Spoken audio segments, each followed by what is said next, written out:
Terrorism का कोई मजहब नहीं होता। थोड़ा सा फिल्म के बारे में बताइए, और आज जो मोशन पोस्टर लॉन्च हुआ है बहुत ही धमाकेदार है, इसके बारे में कुछ बताइए हमारे। देखिए, जैसे कि अभी टेररिज्म से जुड़ा हुआ पूरा पूरा मुद्दा है फिल्म के अंदर, और सनातन और टेररिज्म के बीच का ही क्लैश है। और क्योंकि अगर हम टेररिज्म की बात करते हैं तो हमारे देश के अंदर आर्मी, पुलिस सब हैं, लेकिन हम थोड़ा सा डिफरेंट दिखा रहे हैं कि टेररिज्म के अगेंस्ट सनातन को हम लोग लेके जा रहे हैं।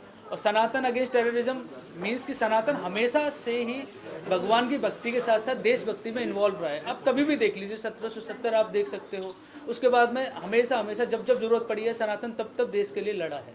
तो we are going with. Okay, और क्या क्या रिसर्च करनी पड़ी इसके ऊपर, क्योंकि ऐसे अभी रिसेंट हाल में करंटली बहुत सारे किस्से हुए हैं टेररिज्म को लेके, क्या रिसर्च करनी पड़ी एज अ डायरेक्टर? देखिए, मैंने बहुत रिसर्च किया इसके बारे में कि सनातन के बारे में तो मैंने खैर बहुत पढ़ा ही अंदर तक। महाकाल, क्योंकि फिल्म का टाइटल है महाकाल नगरी, तो महाकाल नगरी के बारे में जैसे कि हम सब जानते हैं कि पूरा विश्व का एक वो ऐसा मंच है, ऐसा शहर है जहाँ से कह सकते हैं कि धर्म ऑपरेट होता है, जहाँ से धर्म की शुरुआत होती है। क्योंकि एंसेंट जो है रिलीजन से हम लोग बिलोंग करते हैं, हिंदुज़म से, और हिंदुज़म दुनिया का सबसे जो है एंसेंट है। उसके साथ साथ अगर हम सनातन की बात करें तो सनातन लाखों साल पुराना और उससे जुड़ी हुई लाखों साल, हजारों साल जुड़ा हुआ जो है शहर उज्जैन नगरी, जिसको हम महाकाल नगरी के नाम से जानते हैं।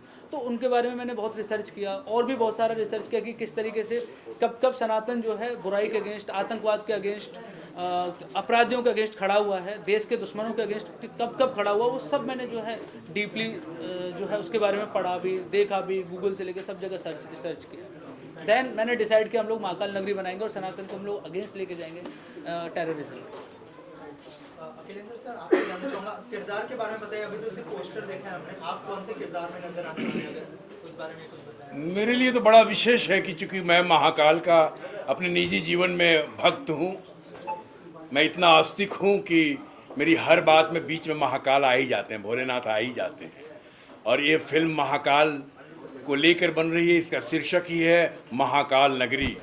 तो संजीव ने जब मुझे बताया कि इस तरह की फिल्म बनाई जा रही है और जहाँ एक तरफ हाथ में शस्त्र है तो दूसरी तरफ शास्त्र भी है, और यही सनातन कहता है कि समाज की सुरक्षा के लिए जम्बूद्वीप, भरतखंड, भारतवर्ष, आर्यावर्त की रक्षा के लिए हमेशा से सनातन के साधु संतों ने एक हाथ में शस्त्र और एक हाथ में शास्त्र लेकर लड़ा है और समाज का कल्याण किया है। चाहे वो असुर हो, राक्षस हो या दानव हो, चाहे आज के आतंक हो या आतंकवादी हो, उन सब का सर्वनाश किया है। तो उसी पर कुछ फिल्म की कहानी है जो संजीव अपनी कहानी में उसको रेखांकित करना चाह रहे हैं, और मुझे लगता है कि बहुत खूबसूरत फिल्म बन के आएगी और हम सब अच्छा काम करेंगे। अंकित जी, आपसे जानना चाहूँगा कि जब आपको अप्रोच किया गया फिल्म के लिए, क्या रिएक्शन था? क्योंकि इसके पहले की जो आपने फिल्म की थी उसमें भी कुछ इसी तरह का मुद्दा था, और अब इस तरह की फिल्म, क्या कांस्टेंट डिसीजन था कि मुझे लगता है ये डेस्टिनी है कि ऐसी फिल्म्स मेरे पास ही आती है, और मैं बहुत लकी हूँ कि मैं अपने धर्म के ऊपर मूवी कर सकता हूँ। तो अगर जैसे पंडित का बेटा हूँ पर लाठी चलाना जानता हूँ, पूजा पाठ करना आता है, पर अगर अपने इस देश पे आई, अपने लोगों पे आई, तो मैं लाठी भी उठा सकता हूँ। तो मेरा कैरेक्टर है शिवा, जो संजीव भाई ने बहुत सुंदरता से लिखा है। उसकी पूरी जर्नी है, वो कहाँ से स्टार्ट करता है और वो कहाँ तक पहुँचता है अपने लोगों के साथ, अपने धर्म को प्रोटेक्ट करने के लिए। इसके ऊपर पूरी स्टोरी है। ज़्यादा रिवील करूंगा तो मेरे को मार पड़ जाएगी, तो इसलिए मैं ज़्यादा नहीं बोलूँगा। बट हाँ, इट्स अ ब्यूटीफुल स्टोरी, और मुझे लगता है कि अब this is the right time कि हमें ऐसी स्टोरीज लेके आना चाहिए। हमारे यूथ को पता होना चाहिए कि हमारा हिंदू धर्म कितना सुंदर है, हमारे पास कितनी वास्ट चीजें, कितनी वास्ट नॉलेज है, और हम कितने पावरफुल है। And this is the right time to come up with such stories. और मेरे को लगता है कि संजीव भाई के अंदर बहुत हिम्मत है ऐसी स्टोरी लोगों के सामने लाने की। और जैसे मैंने कहा कि सेकंड स्टोरी है इस तरह की आप कर रहे हैं, जी। तो क्या क्या थॉट प्रोसेस था जब आपको अप्रोच किया सर ने? मैं उस कैरेक्टर से ये कैरेक्टर एकदम ही डिफरेंट है। उसमें मैं समीर सिद्दीकी का जो एकदम ऑपोजिट है, पर एंड में जाके वो कैसे अपने फ्रेंड के साथ जुड़ के, अब तो मूवी रिलीज हो चुकी है तो मुझे प्रॉब्लम नहीं है उसके बारे में बताने के लिए। तो आखिरी में जैसे एक हिंदुत्व का मैसेज है, वासुदेव कुटुंबकम, जहां हम यूनिटी की बात करते हैं, तो इस मूवी में भी हम अपने हिंदू धर्म की यूनिटी की बात कर रहे हैं कि अगर हम सब एकजुट हो जाएं तो हम कितने पावरफुल है। अगर हम स्कैटर्ड रहेंगे, अलग अलग दिशाओं में भटके रहेंगे, तो हम कभी भी वो जोश और वो जो एक एकत्रता है हमारे अंदर वो नहीं ला पाएंगे। मैम आप क्या कहना चाहेंगे अपने किरदार के बारे में, और थोड़ा सा बताइए कितनी एक्साइटेड है पूरी टीम के साथ काम? मैं एक्चुअली मूवी को लेके तो बहुत ज़्यादा एक्साइटेड हूँ, लेकिन एक हीरोइन का काम क्या होता है, हीरो को सपोर्ट करना। सो मैं इस पूरी मूवी में हीरो को सपोर्ट कर रही हूँ। बट संजीव सर ने जब सबसे पहले मुझे ये स्टोरी बताई, उसके पहले मुझे ये जो टाइटल है महाकाल नगरी, बहुत ज़्यादा इम्प्रेस हुई हूँ उस टाइटल से। उसके बाद जो स्टोरी सर ने बताया, मैं सॉरी थोड़ा सा मेरी आवाज़ आप समझ रहे हैं कि गला थोड़ा सा बैठा हुआ है। सो मैं बस इतना ही बोलना चाहूँगी, मैं रिवील नहीं करना चाहती हूँ स्टोरी में कैरेक्टर को लेके। So thank you so much मुझे इतनी अच्छी मूवी और इतनी अच्छी टीम देने के लिए सर, और मेरे ऊपर भरोसा करने के लिए। So thank you so much, और आप सभी को हाँ थैंक यू यहाँ पर आने के लिए। सर आप क्या कहना चाहेंगे किरदार के बारे में, अगर कुछ बताएं? कहानी जैसे संजीव सर ने बताया, कहानी और किरदार के बारे में ज़्यादा बात करने का तो मुझे अधिकार नहीं है लेकिन मुझे अब तक जो मैंने कैरेक्टर किए, जैसे कि आपने मिर्ज़ापुर में देखा होगा मकबूल, अभी पठान में देखा रज़ा एक कैरेक्टर, उससे एक हट के मुझे कैरेक्टर मिला और बड़ा स्ट्रॉन्ग कैरेक्टर था है। MLA का कैरेक्टर मेरा फिल्म में जो संजीव सर ने मुझे बताया, तो बड़ा इंटरेस्टिंग कैरेक्टर है। और अभी तो फिल्म की शूटिंग शुरू नहीं हुई है तो ज़्यादा उसके बारे में बात नहीं करेंगे। कोशिश करेंगे कि अपने किरदार को अच्छे से निभाएं और जो उन्होंने हमारे ऊपर विश्वास दिखाया उसके साथ जस्टिस करें। और इससे ज़्यादा तो मैं कुछ कहना शूटिंग का होगी सर, शूटिंग का महाकाल नगरी में शूटिंग होगी क्या? शूटिंग इसका हम लोग चित्रकूट में करने वाले हैं, और बहुत रियल लोकेशन है, रियलिज्म कहीं ना कहीं जुड़ा हुआ है उससे, और बहुत प्यारी लोकेशन है। टेम्पल्स हैं वहाँ, एंसेंट टेम्पल्स हैं, तो वो हम लोग दिखाने वाले हैं, महाकाल टेम्पल वहाँ। उसके बारे में आपने रिसर्च बहुत अच्छी करी, संजीव भाई ने मुझे लोकेशंस दिखाई है। लोकेशंस देख के तो आप लोग दिल गदगद हो जाएगा आपका। रियलिज्म है, बहुत रियल लोकेशन। सर मेरा सवाल आपसे सर, आपने कहा साधु संतों ने शस्त्र लिए और अस्त्र भी लिए हैं, लेकिन मैं ये जानना चाहता हूँ सर, जिस हिसाब से ये मूवी बता रही है, जो मैंने मोशन पोस्टर देखा, जो ये देख रहा हूँ, तो ये किस ओर लेके जा रही है सनातन को? ये तो बाबा साहब अम्बेडकर ने जो कानून बनाया है, संविधान बनाया है, तो वो कहाँ गया सर, अगर सच उठा लेंगे तो? अगर अभी ही सब कुछ बता देंगे तो फिल्म बनने के बाद क्या बताएंगे? तो फिल्म बनने दीजिए, उसके बाद के लिए ये प्रश्न रखिए तो बेहतर होगा, बेहतर उत्तर मिलेगा आपको।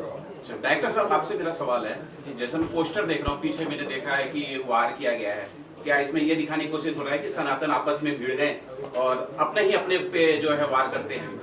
देखिए ऐसा है नहीं, अपना आप कैसे बोल सकते हो? मैंने बार बार यही कहता आया हूँ कि टेररिज्म मतलब कह सकते हैं अपराधी, इस टाइप के प्रवृत्ति के लोग अपने हो ही नहीं सकते, वो अपने एकदम खून के नहीं हो सकते, तो हमारे कहाँ से हो सकते हैं? वो किसी धर्म के कैसे हो सकते हैं?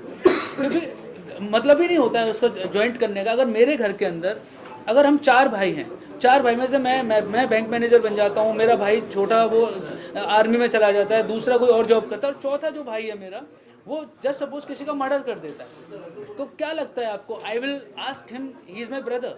आई विल नॉट, बिकॉज वो अपराधी है, वो गलत है, और गलत कभी किसी के अच्छाई के साथ हो ही नहीं सकता। वो रिश्ता वही टूट जाता है, वो रिलीजन वो धर्म सब खत्म हो जाता है, तो उसे रिलेट करने का चांस ही नहीं है कि वो उसको हम कनेक्ट कर पाएंगे कहीं से भी। सर डिजिटल जमाना है, पब्लिसिटी का जमाना है, हर कोई हिट होना चाहता है, कोई किसी वजह से, कोई किसी वजह से। तो कोई मंदिर पे, मस्जिद पे, किसी धर्म पे बात नहीं कर रहा हूँ मैं, एक दूसरे धर्म पर कीचड़ उछालते हैं, इंस्टाग्राम पे फोटो बनवाते हैं, तो ये सब बीच में दिखाया गया है? नहीं, बिल्कुल भी नहीं, धर्म से जुड़ा हुआ है ही नहीं। धर्म इसमें एक ही है बस, वो है सनातन। दूसरा अगर आप उसे धर्म कह सकते हो तो मैं तो बिल्कुल गलत कहूँगा कि उसे आप धर्म बोलिए ही मत, वो तो अपराध है, वो तो आतंकवाद है, और आतंकवाद अपराध का कोई धर्म होता ही नहीं। तो असल में एक ही धर्म है इसके अंदर, वो है सनातन, दूसरा कोई धर्म ही नहीं है, वो तो अधर्म है। सनातन अधर्म के जो है अगेंस्ट खड़ा है, और जो बुराई है, जो गलत है, वो गलत है। टेररिस्ट मतलब टेररिस्ट, उससे हम रिलेट कर ही नहीं सकते। आप किसी भी धर्म से उसे जोड़िए ही मत, और जुड़ भी नहीं सकता। गलत को आप किसी धर्म से ज्वाइंट कर ही नहीं पाओगे किसी भी हालत में। पाकिस्तान में जो हो रहा है, अटैक हो रहा है मंदिरों पे, ये क्या इसमें भी कुछ उसकी झलकियां देख पाएंगे आप? बिल्कुल, ऑफ कोर्स। देखिए, मंदिरों पे अटैक एक समुदाय के 2 समुदायों के बीच में अगर वो क्लैश होता है, उससे हम कहीं ना कहीं रिलेट कर सकते हैं, वो आपसी मुद्दा हो सकता है। लेकिन अगर मंदिरों पे अटैक करने वाले अगर टेररिस्ट हैं, मंदिरों पे अटैक तो कहीं मैंने ऐसा भी देखा कि हिंदू हिंदू आपस में भिड़ जाते हैं, मुस्लिम हिंदू आपस में भिड़ जाते हैं, कभी कभी जो है बाकी भी जो है कम्युनिटीज आपस में भिड़ती हैं, तो उनको रिलेट करना बेकार है, वो बेवजह है, उससे हम लोग ज्वाइंट कर ही नहीं रहे फिल्म को कहीं। कबीर सर मेरा एक सवाल होता है, अभी कुछ दिन पहले घटना हुई, सबको पता है, कुछ लोगों ने गोलियां चलाई और गोली चलाने के बाद जय श्री राम का नारा गाया। मैं इसमें भी देख रहा हूँ गोली चल रही है सर, कितना कुछ सही है कि जय श्री राम गोली मारने के बाद? इसमें देखिए मैं कुछ नहीं बोल पाऊंगा, इसमें कुछ क्या बोल सकते फिल्म में हैं, इससे उसका क्या सिर्फ फिल्म को लेकर बात करें तो ज़्यादा बेहतर है, सिर्फ फिल्म को लेकर बात करें, और फिल्म बनने के बाद बहुत सारी जवाब और भी आएंगी फिल्म देखने के बाद। और अभी तो आप फिल्म उसके बनने लिए से रखिए। पहले और रिलीज होने से पहले उसके बारे में डिस्कस करना भी थोड़ा सा गलत है। बाकी ऐसी कोई चीज आपत्तिजनक कोई चीज है ही नहीं फिल्म में। अभी माहौल ऐसा है, आपको लगता है इस सही टाइम पे आपने फिल्म की प्रमोशन, फिल्म का अनाउंसमेंट की है, जो भी माहौल चल रहा है? सिनेमा एक यूनिवर्सल चीज है, माहौल देख के नहीं बनाई जाती, कभी भी ये सांसारिक चीज है, वास्तविक चीज है, काल्पनिक चीज है, ये दृष्टिगत चीजें हैं, ये साहित्यिक चीजें हैं, ये मार्मिक चीजें हैं, भावनाओं का खेल है और कथाओं का देश है भारतवर्ष। बचपन से काकी, नानी, दादी, ईया, फूआ, ताई कहानियां सुना के गोद में पाल के बड़ी करती हैं, उस तरह की एक कहानी है ये, और वो सनातन की कहानी है, बस कमाल है अपने आप में। बाकी फिल्म देखने के बाद के लिए भी कुछ प्रश्न रखिए, फिल्म बनने दीजिए। सर टाइटल उज्जैन भी हो सकता है, उज्जैन रखने आपने महाकाल दे दिया, कुछ खास वजह? महाकाल, कालों के काल महाकाल, हम जो है वहाँ से शुरू होते हैं वहीं खत्म हो जाते हैं, वहाँ से हम लोग महाकाल ही तो सृष्टि हैं, महाकाल ही तो संसार के केंद्र बिंदु हैं, महाकाल ही तो जीवन है, महाकाल ही तो श्वास है। कोरोना में पूरे विश्व को पता चल गया और कि श्वास क्या है। महाकाल से ही तो उज्जैन है। महाकाल से शुरू होता हमारी मूवी जा रही है MP। पहुंचे थे विकास दुबे, तो कहीं ना कहीं आखिरी देखिए, अब मैं इसका जवाब मैं आपको जरूर देना चाहूंगा। अब देखिए वहाँ विकास दुबे था, ठीक है ना, अभी वो अपराधी है, हम खुल के बोलेंगे अपराध अपराध है ना यार, उसके क्या हिंदू मुस्लिम करना उसमें। अब वो अपराधी मारा, किसी ने कोई अगेंस्ट नहीं किया, तो उसमें जाना भी नहीं चाहिए यार। और ये टॉपिक नहीं है हमारा, फिल्म का टॉपिक नहीं। आखिरी पड़ाव वही था, वही से उसको नहीं सर, ये देखिए, वो टॉपिक देखा। है नहीं हमारा फिल्म में। ये मुद्दा अलग है, ये अब फिल्म आप की बात क्या है। आजा प्रोड्यूसर को बुला, आजा आजा आजा आजा। हमारा